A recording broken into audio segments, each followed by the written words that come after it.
Did you know that in 2021, 25% of Canadians and 57% of Americans reported having more mental stress than last year?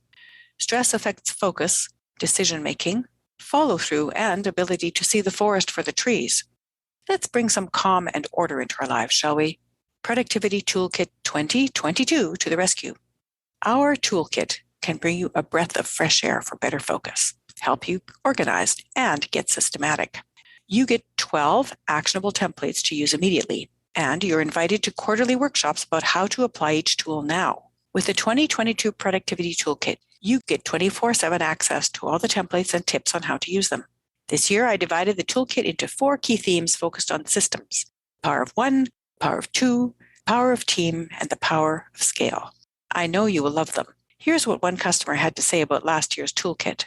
I thoroughly enjoy your productivity tutorial sessions. They help me bring a lot of improvement to my daily routine. I use some of these tips and the templates with my staff, and we are all the better for it. So get in on the VIP advanced launch by heading over to shiftworkplace.co/productivity tools. That's shiftworkplace.co/productivity tools.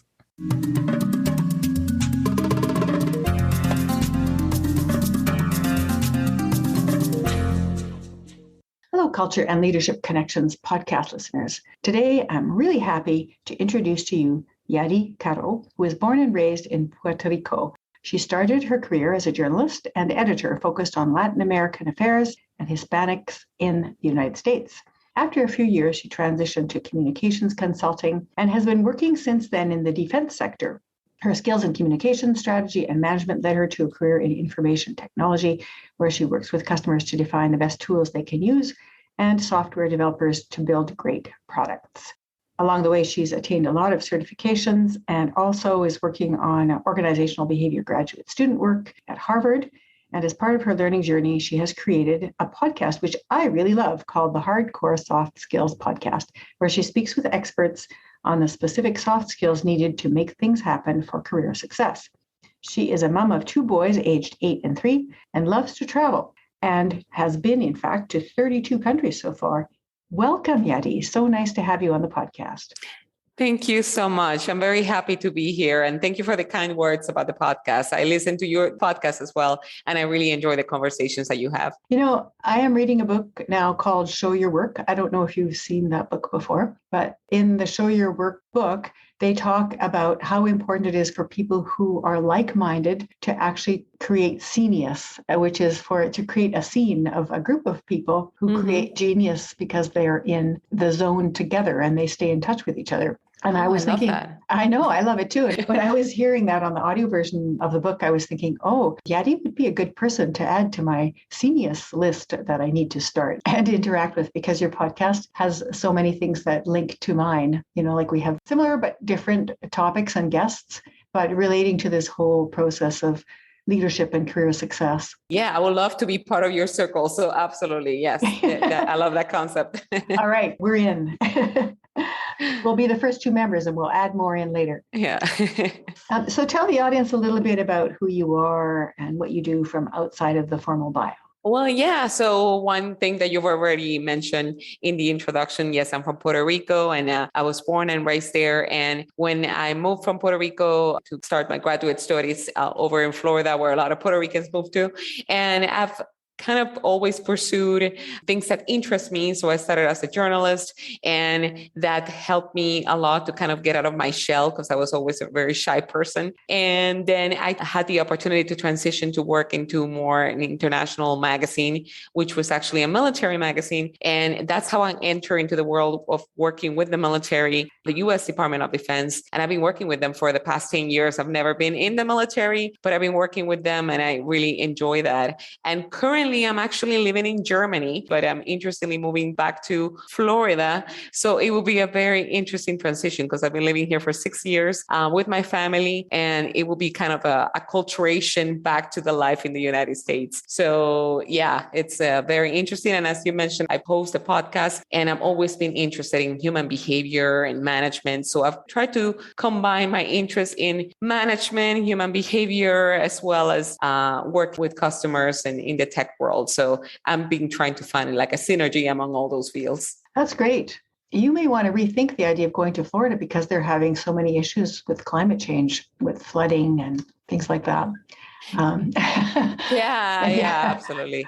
But Yeah. it's a beautiful place, that's for sure. Yes. And the intent was more being closer to the family, because a lot of my family and my husband's family, they're in either Florida or the East Coast of the United States. And my parents are in Puerto Rico. So we've just been wanting to kind of being closer to the family. And as a Hispanic person, it's very important for us to be closer to the family. Oh, yeah. When you have children, you realize how important it is to have family around, don't you? Oh, yeah, absolutely. A support group is so essential because it's very difficult here with the language barrier. My kids have acclimated here. My son speaks fluent German. He's great. But for me and for my husband, has been a little bit difficult. Well, it takes courage to move to another country, especially with children. And you learn a lot, but it's not an easy process, is it? No, absolutely not. And it just getting used to the culture here. And we live in the south of Germany. And even from what we hear, the south of Germany is different from the rest of the country. But also, and what we like, though, is giving our kids the international experience. And we've been able to travel to many places from here throughout Europe. And that was the intent of moving here. We were like, well, it's a good opportunity. A job opportunity came in for me. And aside from, although I'm working with the U.S. military here, it does give us the opportunity to interact with the local culture and get to know Europe more. So we've been traveling a lot and giving our kids that experience and a taste of the world a little bit. Wow, that's great. So speaking of family and traveling and all those things we were just discussing, can you share a couple of incidents from your childhood that you think made you into the person you are today? Oh, yes, absolutely. No specific incidents, but just recalling when I was a child, I was always a very shy person, and I consider myself an introvert. I remember in kindergarten, for example, I didn't have any friends because I didn't dare to speak to anybody. So my mom will come in. My mom is a teacher, and she was working in another school. So she would come in every day at lunchtime to hang out with me because she didn't want to leave me alone because she knew I didn't have any friends. So that was, I remember that. And I always remember kind of growing up, I eventually started coming out of my shell a little bit, but middle school was difficult because I was extremely shy. And after I left high school and in the university, my first step has always been kind of getting farther away from home. So first of all, when I went to do my bachelor's degree, I moved away from home. I was only 2 hours away, but in a small island, it just seemed so far. So I moved to the University of Puerto Rico, to the metropolitan area. And that kind of helped me really get out of my shell and not reinvent myself, but just kind of really discover who I was and kind of fend for myself without that having my parents or my sister there. And then after graduating, I moved to Florida, and then I had to live by myself. So all these things, I've always wanted to get out of my shell. And now I've made an effort to speak to more people and kind of break from that shyness factor that I've always had. So pursuing journalism, for example, was another thing that helped me out a lot because I really needed to speak to cold call people looking for sources. So I think that really shaped the way who I was. Of that paralyzing anxiety that I felt as a child was not a good feeling, and I wanted to get out of that. So I think my career helped me with that. What's interesting about that is many people who are shy don't go out of their way to go and do what feels very uncomfortable. And you did from the time you could start to think about it. You started to move in a way that would allow you to move past shyness. What do you think was the impetus for that? You said it paralyzing anxiety, but people stay paralyzed in anxiety for years, and it doesn't necessarily motivate them to move out. What was the impetus for that change? Yeah, that's interesting. I think it may have been the influence of having of my family, or I guess my family was always very supportive with me, and I've never had any issue in school. I was always kind of like good grades and all that stuff. I've always had the desire, but I guess I was able to break away from that once I started experiencing having friends who were not as shy in high school as I started having friends. So, but yeah, I don't know. I think it was mostly the support of my family, particularly my sister, to kind of help me out and take me out with her, with some of her friends and things like that. And kind of it offered me the opportunity to see how fun it was to go out and do things and just talk to people. So I think it helped me to break from that, the support of my family. Yeah, family is a recurring theme with support and with being a group that you can fall back on when you need to. But then you also realize that you needed to move away from the family support for a while so you could develop your own sense of interdependence, I think. Yeah, absolutely. And I've always been very ambitious in the sense that I've wanted to achieve certain things. I knew I wanted to, for example, study in a good school or just achieve certain careers. And I've always been intrigued by journalism. So I knew that in order to get to that, I will have to break away from my pattern of being shy and not use that as a quote unquote excuse. So I think my drive to achieve things, the type A personality, I guess, that I was or am, kind of helped me as well. Yeah, that's probably what was the motivator, was that you had this desire to achieve and you realized what you needed to do to get there. So you just did it, right? Yeah, I think so. I'll always be trying to achieve more. So I've always had this sort of personality and helped me overcome a lot of the obstacles that I've had in terms of my own limitations, I guess.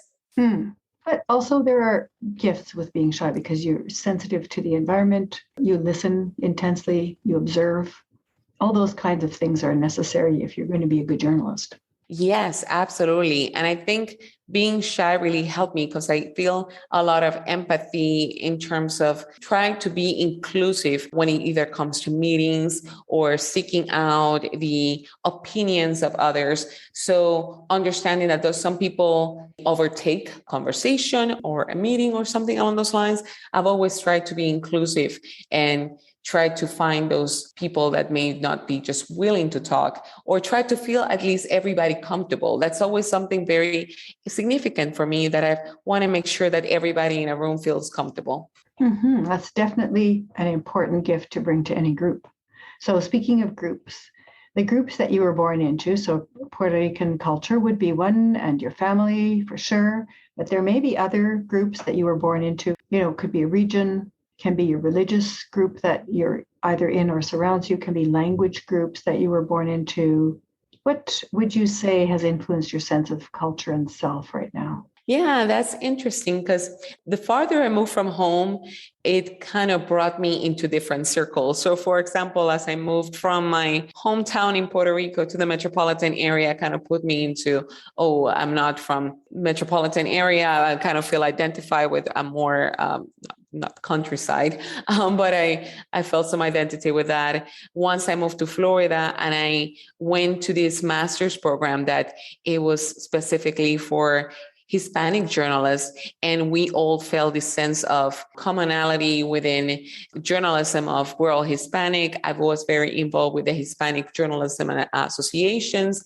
And even when I started my career in journalism, it was specifically for a Spanish language newspaper within the English language paper was launching. So we've always had this, we're all Hispanic, regardless of the country we're from, Colombia, Puerto Rico, Venezuela, whatever. We had this kind of sense of identity. And then now that I'm here in Germany, I feel more like I'm representing Americans overall. So it grows into American, and I'm representing all other Americans here. So it's interesting, those interactions. So the farther I move from home, I identified more with different groups. Right. But I'm interested in specific incidents. So what is it about being Hispanic? What is it about Puerto Rico that you identify with? Maybe it could also be part of, a lot of women I've interviewed had said being part of a sisterhood that they grew into from the time they were young was really important. So I want to know about those groups that influenced you and incidents around them. Yes. So being Puerto Rican and Hispanic overall is that sense of community and that sense of talking to a very family-oriented culture that we have and that have influenced me the way I grew up. My husband, for example, is non-Hispanic. And it's funny that, for example, I will talk to my sister or my mom like almost every day or every other day, or try to see others often. So knowing that in his upbringing, he saw his family, I don't know, in the holidays or talked to them once in a while, it was very odd for me to find that.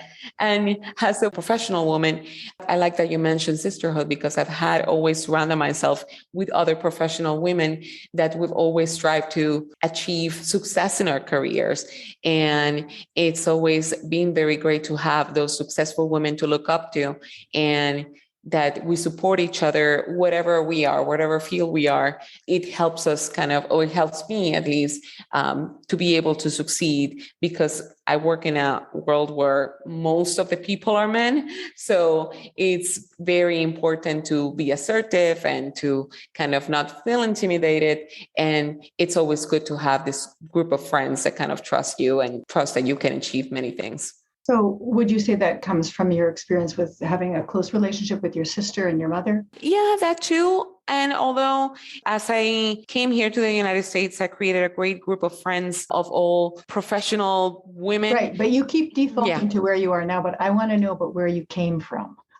Yeah. You keep going into this is where I am now, but I'm not there yet. I really want to know what influenced you, what created your sense of who you were, right? So when I was growing up, I felt really isolated because I was the only family I knew that didn't have relatives around us, right? I grew up in this really nuclear situation. And so that really influenced the way that I developed later, right? Seeking family, seeking community.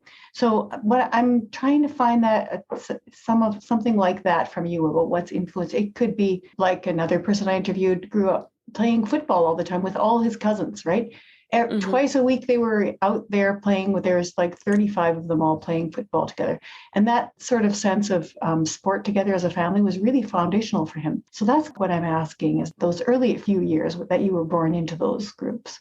So I grew up basically in a close family. And although what for me right now, what I'm trying to recall is, for example, seeing my mom was a working mom, but at the same time, there was a certain expected roles of women in the society, in a Hispanic or any society, I guess, for aside from, yes, you work, but you also have to keep the house and work from home. Yeah. Yeah, exactly. And I think that really shaped the way that I didn't want it to have that particular. I didn't see it necessarily as something positive. That, for example, I see the men, yes, they are able to work, but at the same time, they have the woman to keep the house. I've always questioned that role as like, wait a minute, my parents are both working. Why is my mom have to be, serving the food or things along those lines?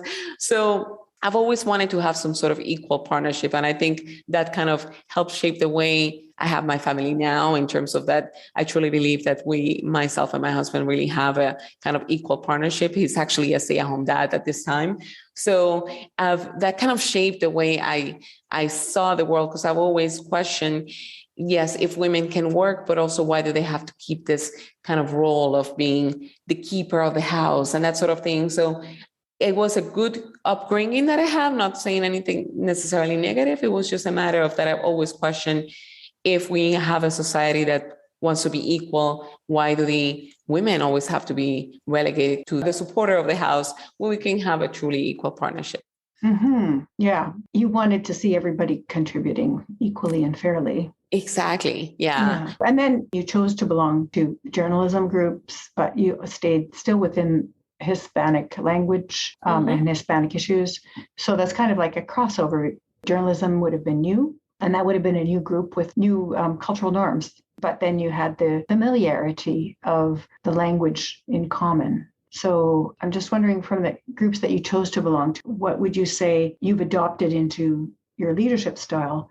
And maybe there's also a crossover from what you brought into them. Yeah, I'm trying to think if how he's been a Hispanic influenced my leadership style, because I've always inclusivity. Yeah, exactly. Yeah, inclusivity, certainly, being able to kind of respect everybody's views, because even being Hispanic, they're so diverse within the Hispanic community, of course.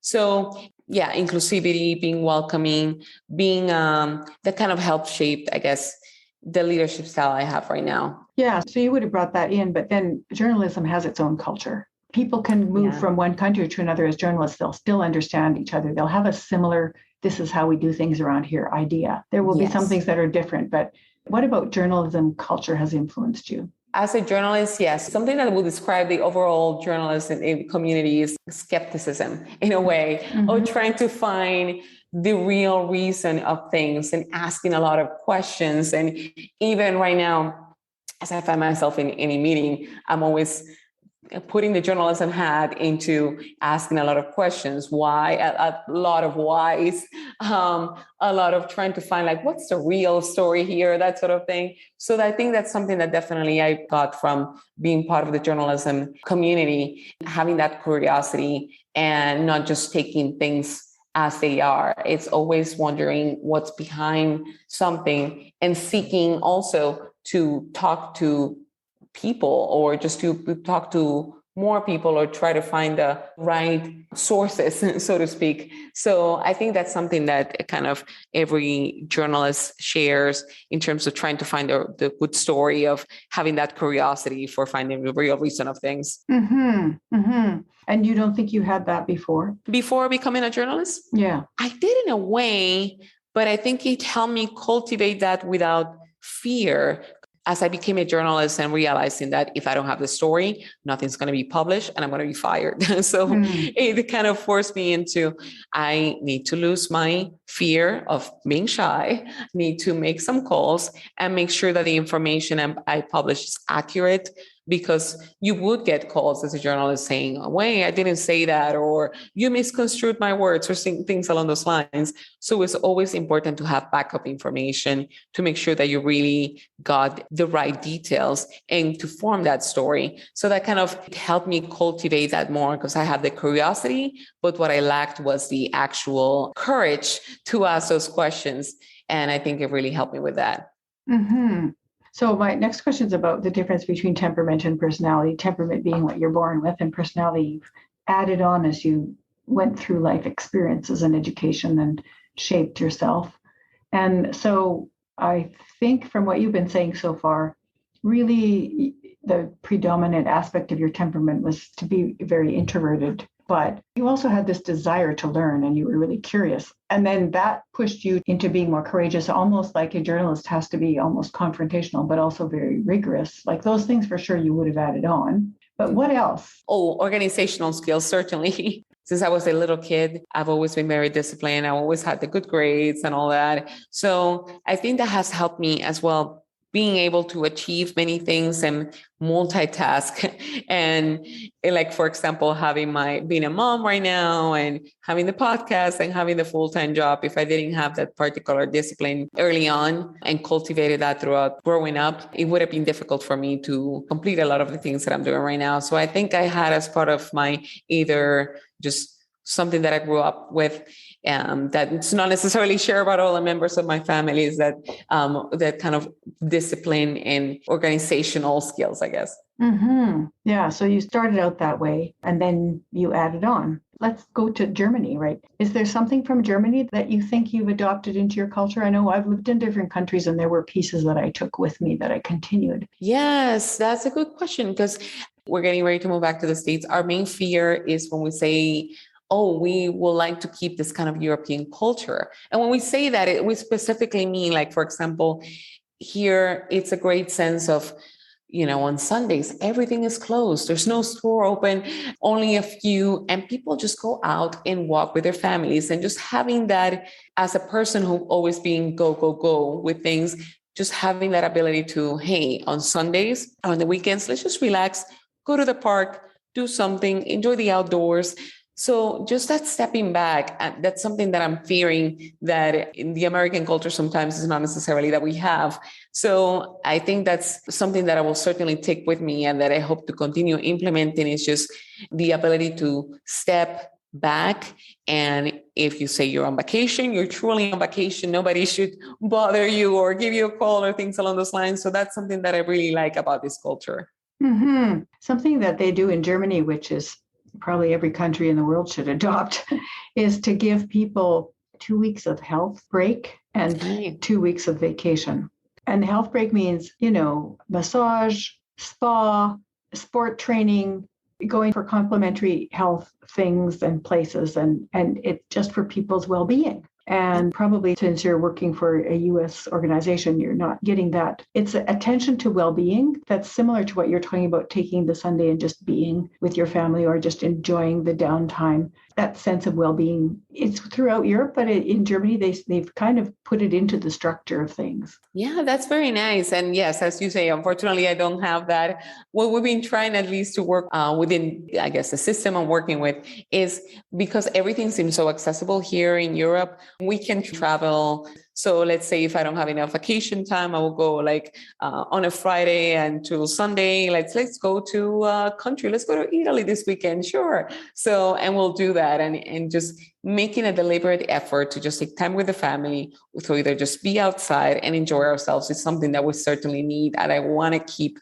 as I go back to the States. Mm-hmm. Yeah. Although you can't go so easily from one country to the next, you could probably go from one state or even to other cities when you come back. Yeah. Something else about German culture that I know is this ability to hone in on doing a job right and telling people if they've made a mistake, very clearly what the mistake is in great detail. Now, I don't know if you've experienced that when you've been living in Germany, but that is certainly not something people in North America typically look for. If they've made a mistake, they might want to know about it in very brief form. They don't want, a 15-minute explanation of why they made the mistake.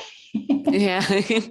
Yeah. Did you run across that at all? I did not. I didn't in that. What I did run across, and now mentioning that, is that it's interesting that, for example, in the United States, we like to say hello in the mornings or just make small talk with people. And something that I've learned here in Germany is that they don't like small talk, and they see it as something very superficial. And that it's like, why would I have a small talk with a person for a brief period of time? If I'm going to talk to a person, I'm really going to talk to that person. So it's interesting how we see it as, oh, they're very rude because they don't make small talk. But at the same time if you want to have a conversation, you just don't say, how you doing? Oh, fine. And really continue on. You should really have a conversation with that person. So that's something that's interesting from here that I found fascinating.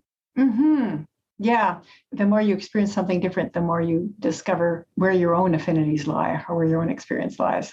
You find out what's familiar to you by finding out what's unfamiliar to you at the same time.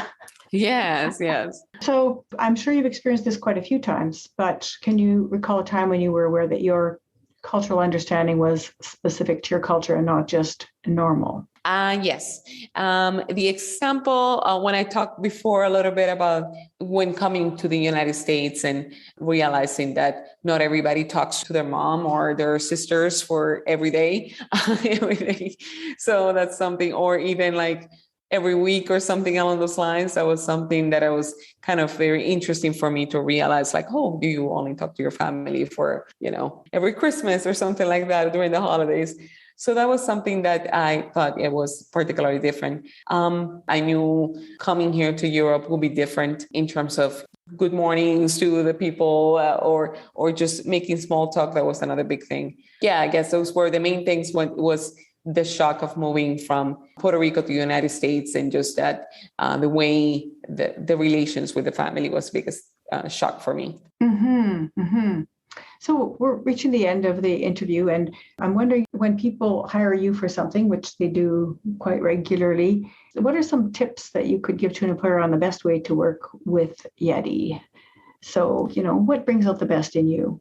Yes. So if somebody's hiring me for a particular role and it's to give me the freedom to do a project, and don't necessarily tell me the way to do it, just trust that I will get it achieved in a specific, in my own specific way, or give me the freedom to kind of design either a program or something like that. And I've been very fortunate to be able to have worked with new projects where we've been able to have that freedom to make it whatever we'd like and work within our own constraints.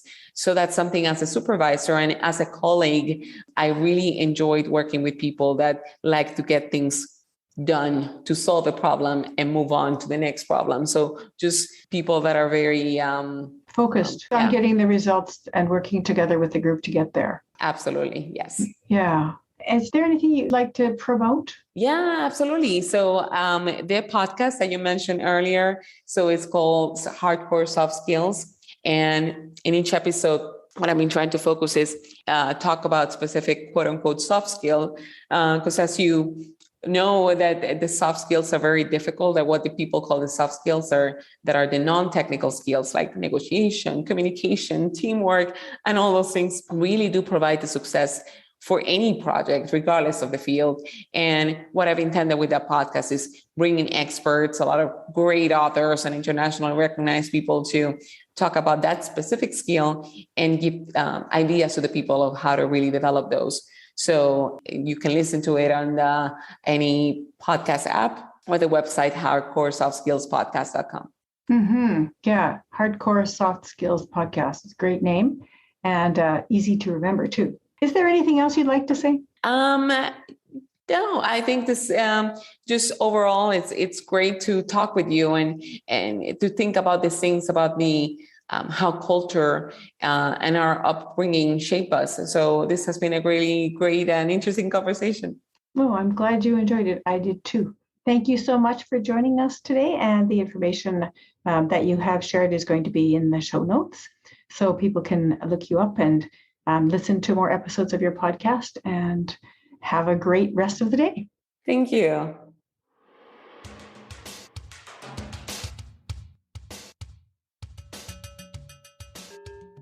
Yadi Caro has combined her natural affinities of introversion with a deep curiosity about cultures, peoples, and the tech world. Interestingly, she combined these passions together, working as an Hispanic journalist in the U.S. defense sector. I enjoyed Yadi's relentless pursuit to understand human behavior and her willingness to experience it personally as she immigrated and traveled to other countries. Her focus on helping others feel they belong and are part of the family does not stop her from asking the hard questions and making sure people's stories measure up to the facts. Make sure you have a listen to her podcast with a memorable name, Hardcore Soft Skills Podcast. I certainly enjoy listening to it and consider Yadi a valued member of my podcast community. Thank you for listening, for sharing the episodes you like with a friend or colleague, and for rating the podcast at lovethepodcast.com/culture and leadership connections. May culture and leadership connections continue to guide and inspire your day. This podcast would not be possible without the expertise of our Culture and Leadership Connections production team. A big thank you and shout out to Mike Kurlander for audio production and editing, to Malvika Kathpal for the show notes, Bernadette Guadiz for online web and social media management and promotions, Celine Bayogo for design, and Kirsten Hoyer for website and branding. Thank you so much.